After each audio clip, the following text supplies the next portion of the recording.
पहला सवाल है, दो वस्तुओं का मूल्य 3:2 के अनुपात में है। पहली वस्तु का मूल्य 40% से बढ़ाया जाता है तथा दूसरी वस्तु का मूल्य x% से घटाया जाता है, तो दोनों वस्तुओं के मूल्य का नया अनुपात 7:3 हो जाता है। x का मान ज्ञात करें। चार ऑप्शन है, 30, 15, 10 और 20।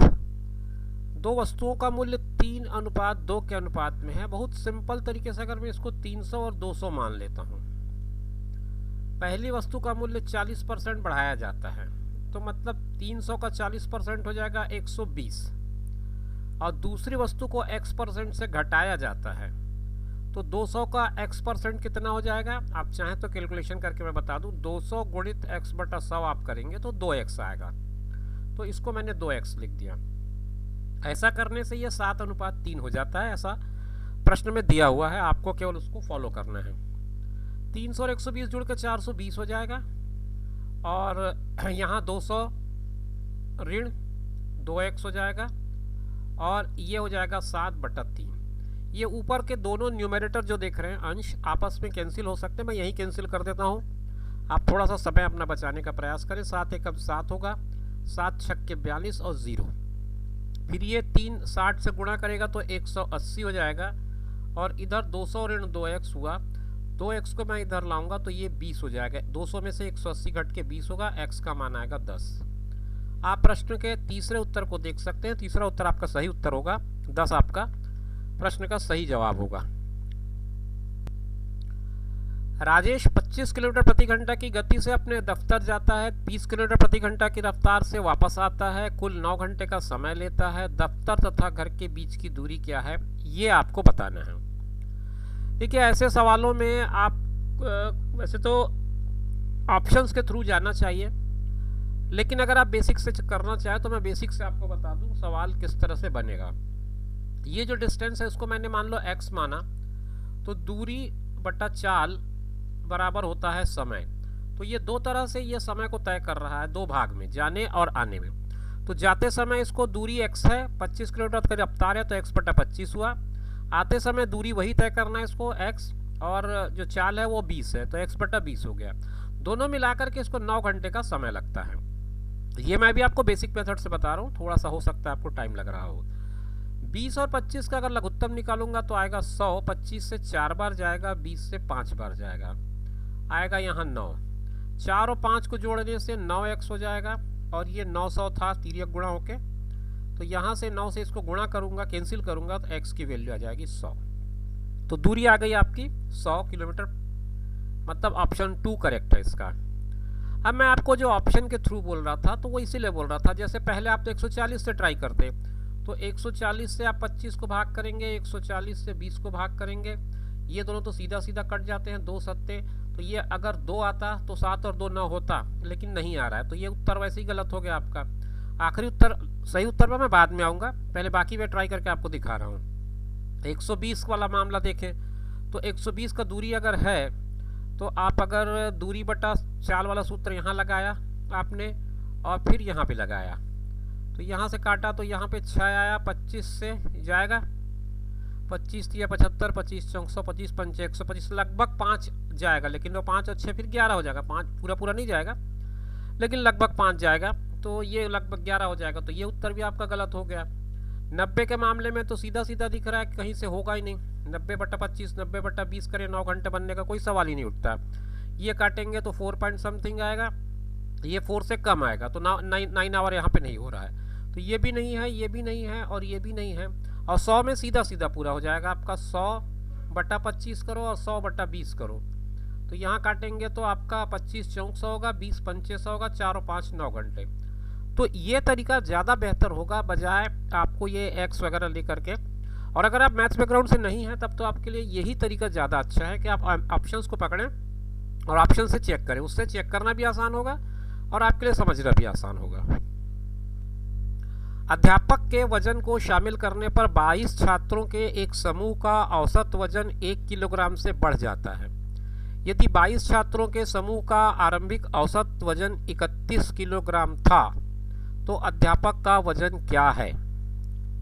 इस सवाल को कैसे समझते हैं। 22 लोगों का समूह है, पहले जब ये उसमें 22 स्टूडेंट हैं और एक आपका टीचर आ गया, 22 स्टूडेंट हैं और एक आपका टीचर आ गया, तो टोटल मिलाकर के हो गए अब 23 लोग।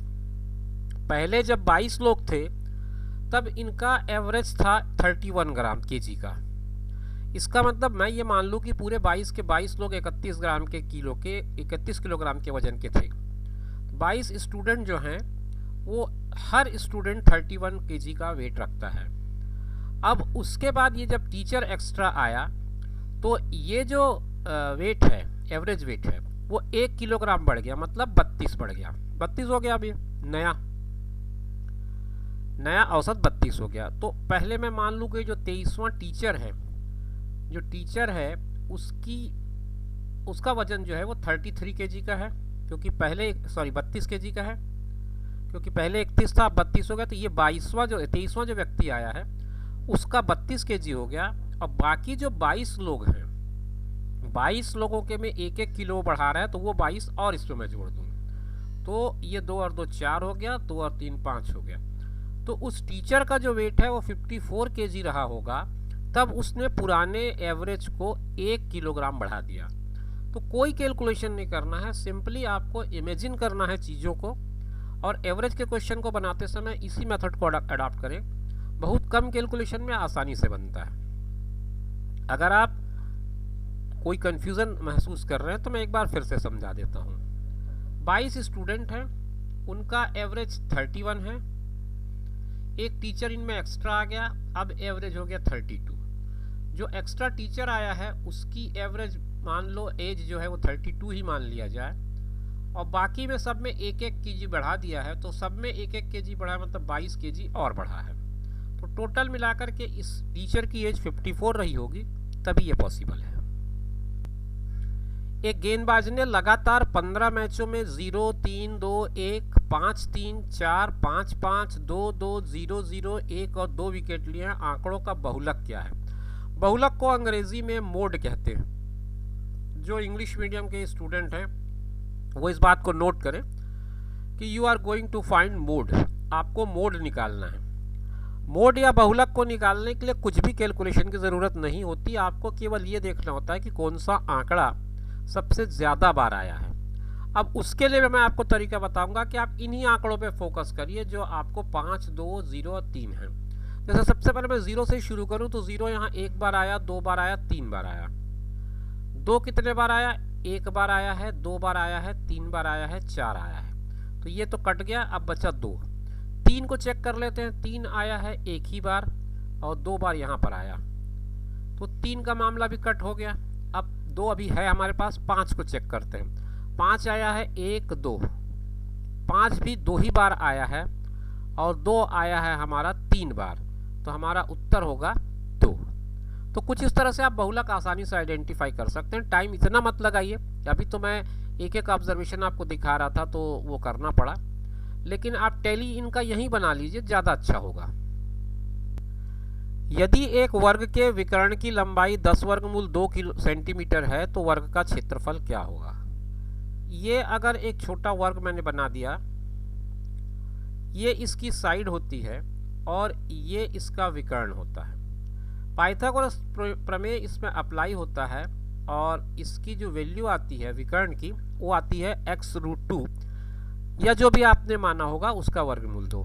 तो आपके प्रश्न में विकर्ण की वैल्यू दिया है 10 वर्गमूल 2, वर्गमूल कैंसिल कर दूं तो x की वैल्यू आ जाएगी 10, मतलब इसकी जो भुजा है वो होगी 10। आपको निकालना है क्षेत्रफल, तो क्षेत्रफल जो होता है यानी कि एरिया निकालना है। भुजा का वर्ग, भुजा गुणित भुजा होता है, यानी कि 100 इसका सही उत्तर होगा। ऑप्शन 4 इसका करेक्ट ऑप्शन है, आप ऑप्शन 4 में टिक लगा सकते हैं। यदि सोनू 20 मीटर प्रति सेकंड की गति से कार चला रहा है और 936 किलोमीटर के डिस्टेंस को उसको पार करने में कितना समय लगेगा, ये आपको बताना है। ये जो दिया है वो मीटर प्रति सेकंड में है, ध्यान रखें, और ये जो दिया है वो किलोमीटर में है। सारे आंसर्स आपके घंटे में है। जो 4 ऑप्शंस आपको दिया गया है 46.8 आवर्स, 18 आवर्स, 13 आवर्स, 21 आवर्स, तो बेहतर होगा कि आप ये जो मीटर प्रति सेकंड वाला मामला है उसको किलोमीटर प्रति घंटा में बदल लें। तो मीटर प्रति सेकंड को किलोमीटर प्रति घंटा में बदलना है अगर, तो आपको करना पड़ेगा 18/5 का गुणा। ये ध्यान रखें, मीटर प्रति सेकंड को आपको किलोमीटर पर आवर में बदलना है तो आपको मल्टीप्लाई करना पड़ेगा 18/5 का। तो आपका जो स्पीड है वो 20 मीटर पर सेकंड है, उसको आपने 18/5 से मल्टीप्लाई किया तो ये आ गया 72 किलोमीटर पर आवर। अब इस 72 किलोमीटर पर आवर के बेसिस पे आपको टाइम निकालना है। तो अब आप जब टाइम निकालेंगे तो ये आपका डिस्टेंस है, ये आपकी स्पीड है। अब आप क्या करें, डिवाइड करें। 18 चौक 72 हुआ।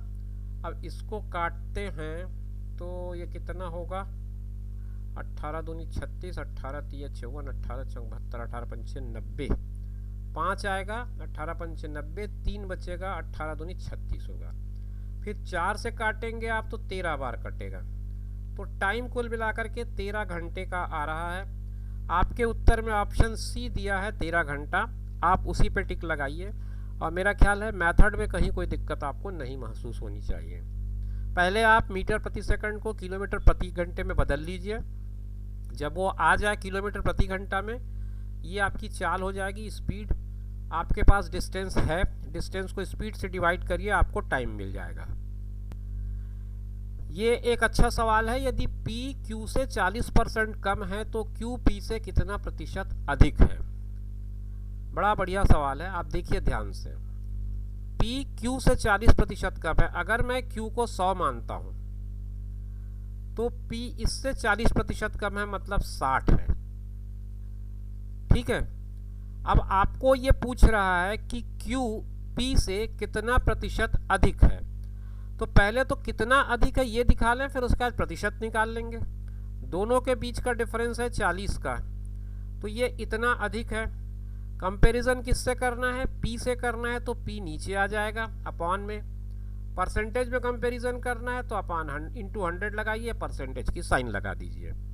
ये और ये सीधे सीधे कट जाएंगे, 2 दूनी 4 कटेगा, 2 तिया 6 कटेगा। ये 2 और 100 मिला के 200 हो जाएंगे, 200/3 आएगा, तो मतलब ये 66 तो आना चाहिए ना, 3 6 18, तो हाँ 66.66 आंसर आपका आना चाहिए। तो ऑप्शन 4 आपका करेक्ट ऑप्शन है, 66.66%, ये आपका सही उत्तर होगा। इस प्रश्न को देखते हैं। एक वस्तु को 15% की छूट देने के बाद ये 4,777 रुपये में बेचा गया है। वस्तु का अंकित मूल्य क्या है। अंकित मूल्य को मार्क प्राइस कहा जाता है। इंग्लिश मीडियम के स्टूडेंट ध्यान दें, मार्क प्राइस आपको फाइंड आउट करना है। मार्क प्राइस कुछ रहा होगा, उस पर 15% का डिस्काउंट दिया गया है। डिस्काउंट देने के बाद उसकी सेलिंग प्राइस 4,777 है। तो देखिए, अगर आप बहुत सिंपल वे में सोचें इसको, तो 15% की छूट दे रहा है, इसका मतलब उस चीज़ को 85% की रेट पे वो बेच रहा है। तो 85% यानी कि 85 रुपये की कीमत अगर 4,777 है तो 1 रुपये की कीमत हो जाएगी 4,777/85। इसलिए अगर मैं 100 की कीमत निकालूं तो 4,777/85 गुणित 100 होगा।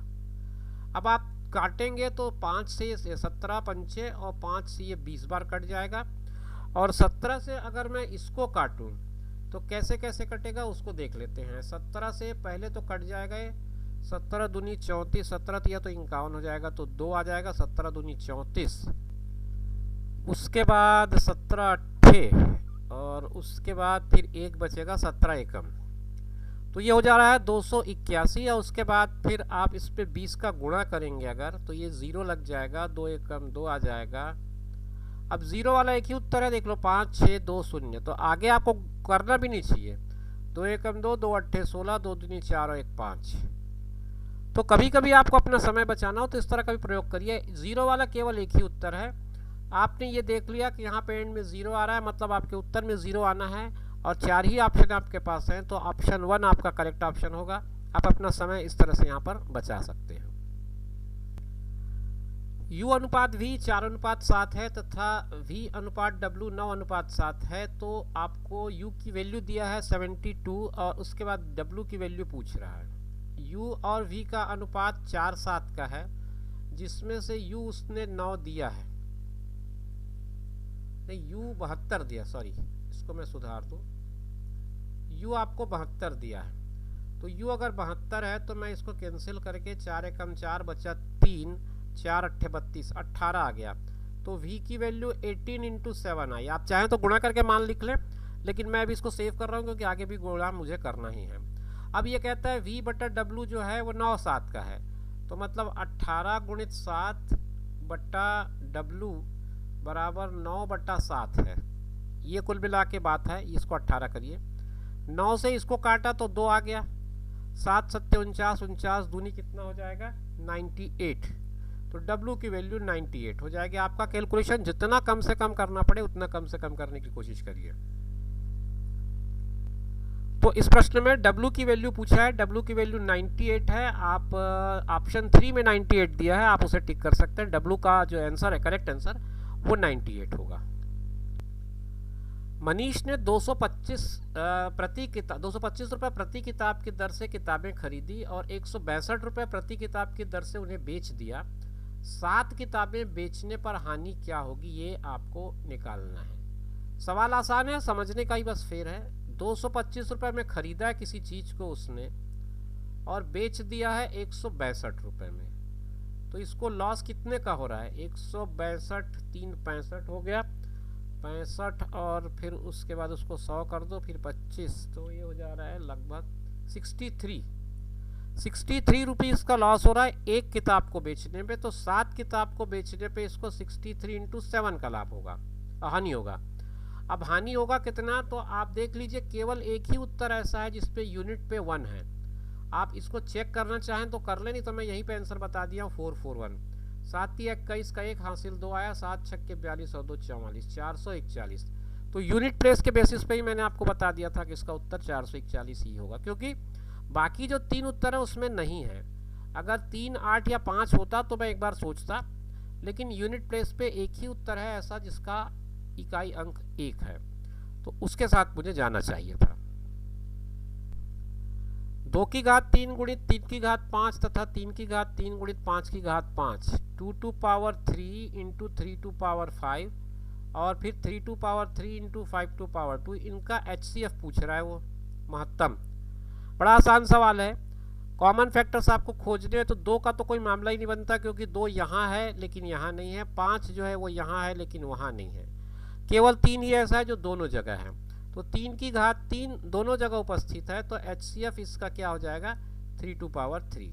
आप चाहें तो इसको अलग अलग गुणनखंड भी कर लें, गुणनखंड करके भी समझ लें, लेकिन इसका सही उत्तर 3 की घात 3 होगा। आप बड़े आराम से इसको टिक कर सकते हैं। अगर LCM होता तो थोड़ा सा काम लंबा होता, थोड़ा सा आगे बढ़ते हम, लेकिन इसमें कहीं कोई दिक्कत नहीं है। एक कमरे की लंबाई, चौड़ाई तथा ऊंचाई 21 मीटर, 12 मीटर और 16 मीटर है। तीनों डायमेंशन आपको दिया है। उस कमरे में रखी जाने वाली सबसे बड़ी छड़ की लंबाई क्या होगी, ये आपको बताना है। तो जो सबसे बड़ी छड़ होती है जो इस कमरे में रखी जा सकती है, उसकी लंबाई होती है उसके विकर्ण के बराबर, और ये विकर्ण होता है भुजाओं की लंबाइयों के वर्ग के बराबर। अगर एक भुजा A है, दूसरी भुजा B है, तीसरी भुजा C है, तो इस हिसाब से इसका जो विकर्ण है, अगर उसको मैं L मान लूँ तो उसकी वैल्यू इतनी होती है। सूत्र है, इसको आपको याद रखना होगा। अब आपके पास जो मेजरमेंट्स हैं उसमें 21 है तो 21 का वर्ग हुआ, 12 है तो 12 का वर्ग हुआ, और 16 है तो 16 का वर्ग हुआ। इनको अब आप आपस में वैल्यू निकालें और ऐड कर लें। 21 का 441 होता है, 12 का 144 होता है, और 16 का कितना होता है 196, 256 होगा ना। तो 16 का लिखे आप 256, एक बार चेक भी कर लेते हैं। हाँ 256 सही है, बिल्कुल सही है। अब इनको अगर अपन जोड़ेंगे तो ये आ रहा है 841। 841 का अब आपको वर्गमूल निकालना है, कितना होगा। अब 841 का वर्गमूल निकालने के लिए जो भी नंबर आएगा उसके इकाई में या तो 9 होगा या 1 होगा, क्योंकि 9 * 81 होता है, 1 एकम 1 होता है। तो 2 ऑप्शन आपके पास आ गए हैं, इन्हीं में से किसी एक को चुनना है। अब इस पर थोड़ा सा और दिमाग लगाएं। अगर आप देखो वर्गमूल में भी अगर आपको थोड़ी सी दिक्कत है तो इस तरह के ट्रिक्स को यूज़ करिए, क्योंकि ट्रिक्स बड़े काम के होते हैं। जैसे 31 का आपको निकालना है। तो आपको ये पता है कि भाई 30 का वर्ग 30 गुणित 30 होता है, 30 30 अब 900 होता है, मतलब ये 30 से कम है। जो भी नंबर आ रहा है वो 30 से कम है, तो ऑब्वियस सी बात है 29 ही इसका करेक्ट आंसर होगा। अब आप चाहें तो 29 से चेक करके देख लें, 29 गुणित 29 8 से 41 होता है कि नहीं होता, बिल्कुल होता है। तो कुछ इस तरह के ट्रिक्स को इस्तेमाल करिए ताकि आपका समय बचे और आप सही ढंग से कम समय में वीडियोस को क्वेश्चंस को बना सकें। नए वीडियो में फिर मुलाकात होगी, सीरीज जारी रहेगी, फिर मिलेंगे, नमस्कार।